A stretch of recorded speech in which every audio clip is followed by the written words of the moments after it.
guys, may share ako sa inyo. Padaan si mama. May share ako sa inyo na dapat meron kayo pag kayo ay may alagang mga dogs. Ayan. Share ko sa inyo itong sleep aid. Ayan. Pag hirap sila matulog or may anxiety sila.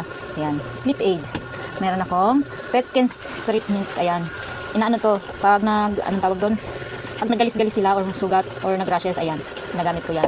Meron din akong antibiotic, amoxicillin para sa dogs ito. At meron akong syringe in case of kailangan nilang gamitin. Importante ito sa akin. Meron akong, ayan, gamot sa sugat para madaling magkilom. Ayan. Meron akong probiotics. Importante din yan, guys. At meron akong may terapa ako nung nagtae ang aking isa. Ang Barley Max. Ubos na yung egg milk ko. Meron din akong pampurga. Ayan, guys.